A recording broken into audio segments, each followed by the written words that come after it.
Bonjour à tous, on se retrouve aujourd'hui pour une vidéo sur la préparation des figurines. Donc préparation qui inclut le montage, le collage, la sous-couche et toutes les petites étapes intermédiaires. Pour ce faire, ma fille de 8 ans nous a gentiment prêté une des grappes de son kit de veneuse de Slaneige qu'elle vient d'avoir pour son anniversaire. Donc on va commencer par enlever les parties de la figurine de notre grappe plastique.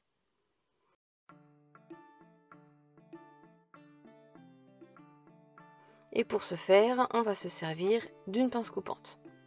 Alors attention, il y a plusieurs types de pinces coupantes. Vous avez celle-ci, là, à l'écran, de la marque Citadel, qui a l'avantage d'avoir des bords bien droits. C'est-à-dire que là où se rejoignent les lames, comme vous pouvez le voir, ça forme vraiment quelque chose de très lisse, très droit. Contrairement à d'autres pinces, comme on peut trouver en magasin de bricolage, où vous voyez, c'est plutôt biseauté. L'inconvénient, c'est que ça va avoir tendance à vous laisser plus de grappes sur votre figurine, et donc du coup, plus de travail par la suite. Donc avec notre pince plate, du coup, on va venir ôter la figurine de sa grappe plastique. Donc on met la pince au plus proche de la figurine en faisant attention de ne pas retirer de détails, en essayant de trouver le bon angle.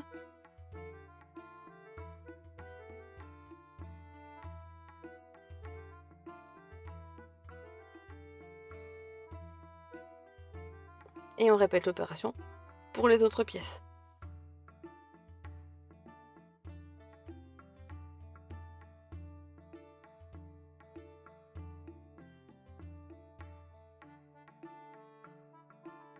Une fois qu'on a tout enlevé de notre grappe, vous voyez, il reste des résidus de cette grappe sur nos parties plastiques. Donc là, il va falloir venir les ôter, parce que c'est quand même assez disgracieux.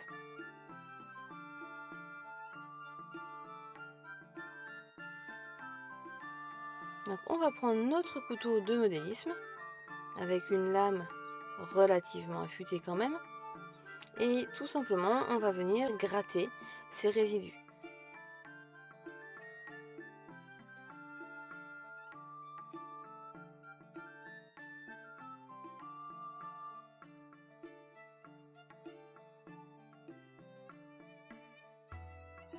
Avec une lame légèrement inclinée, on va venir enlever toutes les parties non indispensables à la figurine, en faisant bien attention à ne pas en enlever trop. Il vaut mieux qu'il en reste un petit peu, plutôt que de faire des trous dans votre figurine. Et on fait pareil pour tout le reste de la figurine.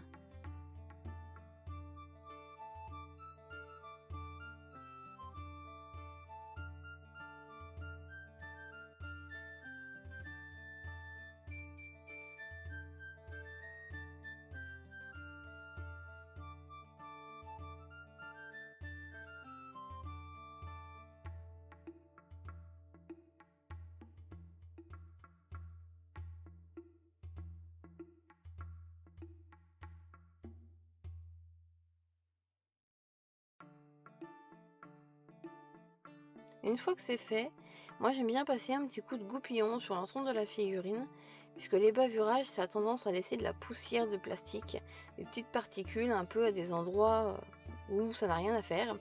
Et du coup après par la suite on sait pas trop ce que c'est, si ça fait partie de la figurine, si c'est à enlever. Donc un petit coup de nettoyage et c'est beaucoup plus lisible par la suite. On va venir ensuite s'attaquer à la ligne de moulage. Alors, la ligne de moulage, c'est un procédé normal qui résulte simplement du procédé de moulage des figurines.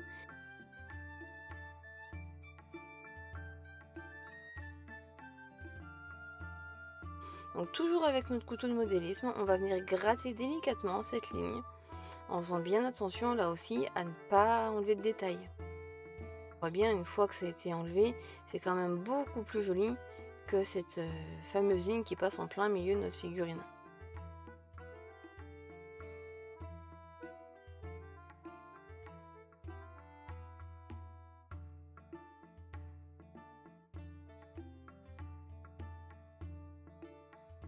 Voilà donc le résultat une fois que cette ligne de moulage a été enlevée.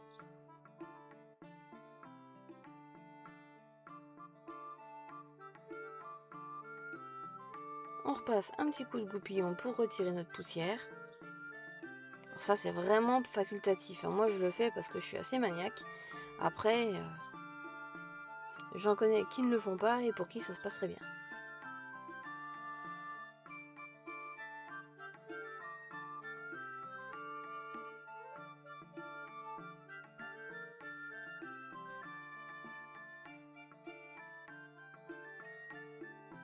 On va venir ensuite avec un papier à poncer très fin, donc là ça se voit pas mais c'est du grain 500, repasser un petit peu sur les potentiels résidus de lignes de moulage ou de grappes, toujours en faisant des mouvements circulaires, surtout là où c'est possible, hein, bien sûr, pour pas trop abîmer notre plastique.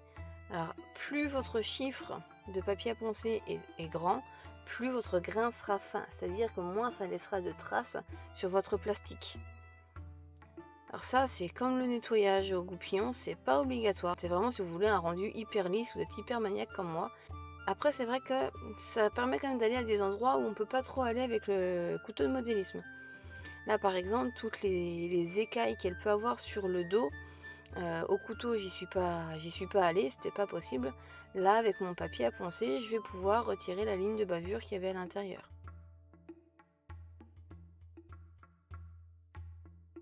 Donc sur les mamelles, on fait attention au bout des tétons, de ne pas les écorcher au passage.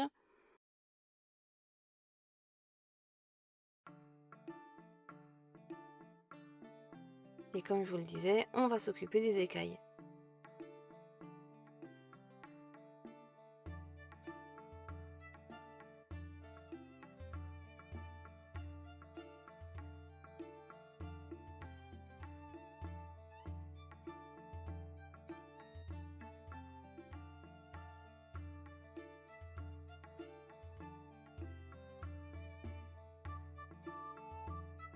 Une fois que c'est fait, on va pouvoir passer au collage.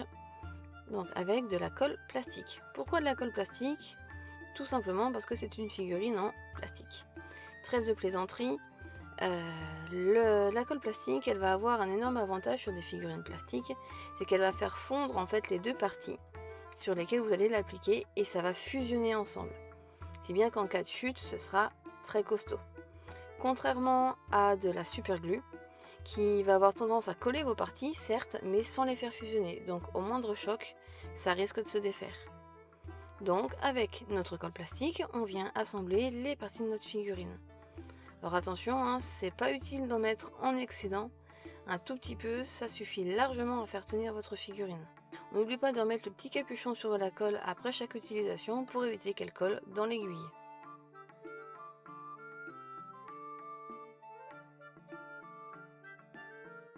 Donc une fois qu'on a trouvé le bon angle pour notre pièce, on tient.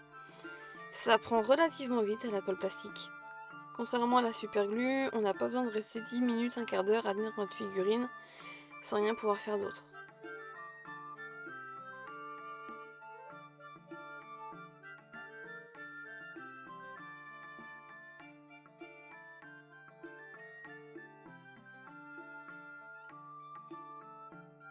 On va continuer notre montage en rebouchant bien entre chaque étape.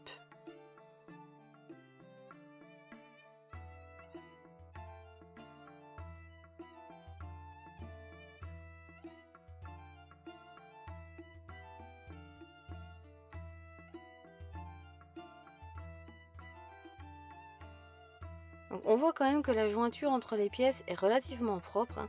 Il n'y a quasiment pas de jour, quasiment pas d'espace en fait entre les deux parties et ça va faciliter grandement le travail par la suite. Donc c'est vrai qu'ils ont fait de gros progrès, hein, chez Games avec les figurines plastiques. Avant avec les figurines métalliques, c'est vrai qu'il y avait souvent des gros creux entre les parties qu'il fallait combler et c'était vraiment très disgracieux.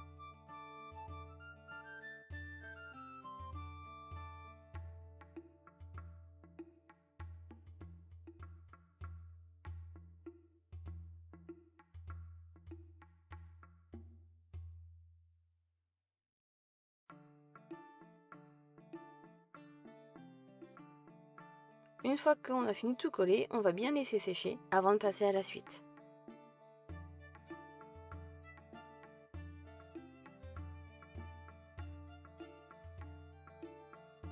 une fois que c'est sec, elle a quand même bien plus fière allure.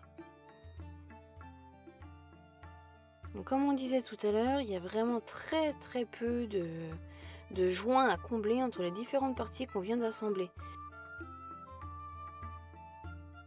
Un petit peu sous l'œil là, un petit peu sous la gueule. Et après, c'est être très tatillon, parce que le résultat est franchement pas mal.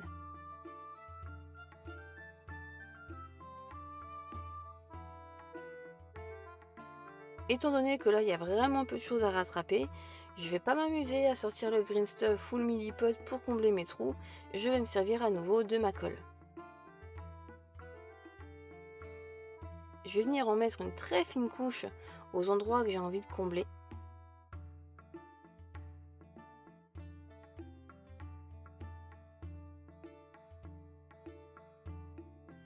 Et en fait, comme ça va faire fondre mon plastique et le faire fusionner, ça va recréer une zone de plastique bien dure une fois que ce sera sec. Comme si ça avait toujours été là, comme si ça faisait partie intégrante de la figurine, et ça sera complètement invisible par la suite.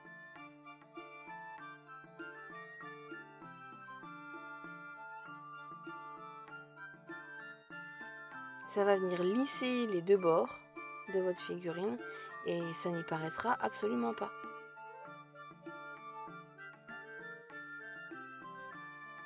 On laisse sécher. Et on va ensuite passer à la sous-couche. Pour la sous-couche, je vais déléguer le travail puisqu'on va servir d'une bombe aérosol de chez Games Workshop et que je suis à 7 mois et demi de grossesse, donc on va éviter les inhalations indésirables. Là, comme vous voyez, on a plusieurs figurines à sous-coucher et on va pas se prendre la tête à les tenir une par une dans la main pendant 10 minutes. On va se servir d'un vieux bout de carton, d'un peu de scotch et on va fixer tout ça là-dessus.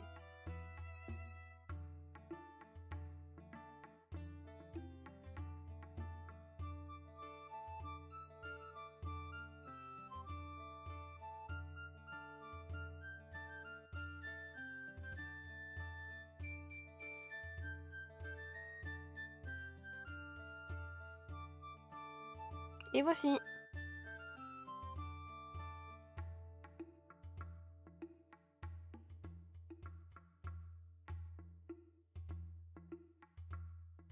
Pour appliquer la sous-couche en elle-même, on va procéder par brève impulsion, c'est-à-dire qu'on ne reste pas le doigt appuyé sur la gâchette. On va vraiment faire des pulvérisations très rapides sous tous les angles des figurines, sans se prendre la tête. C'est pas grave si au premier passage la figurine n'est pas entièrement sous-couchée. Vaut mieux faire 2 fines couches de sous-couche qu'une seule épaisse. Le rendu ultérieur en sera bien meilleur.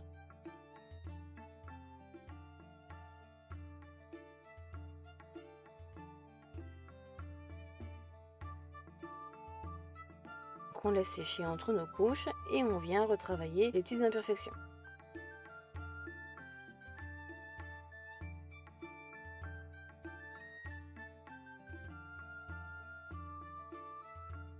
Voici donc le rendu après nos 2 couches de sous-couche. On voit bien qu'il y en a partout et que nos figurines sont prêtes à recevoir la peinture.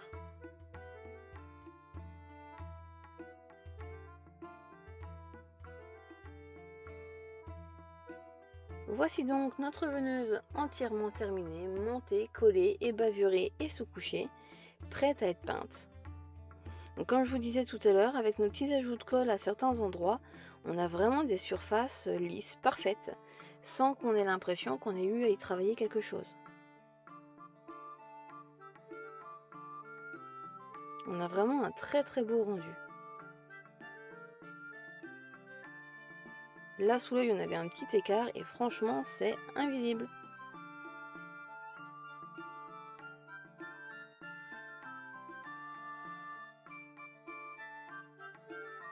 Comme vous voyez, la figurine n'est pas soclée, puisque la demoiselle à qui elle appartient m'a expressément demandé de lui faire de jolis socles pour ses figurines.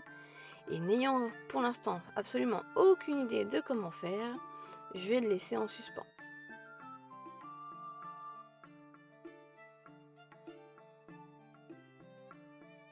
Merci d'avoir regardé notre vidéo, j'espère qu'elle vous aura plu. Et à très vite!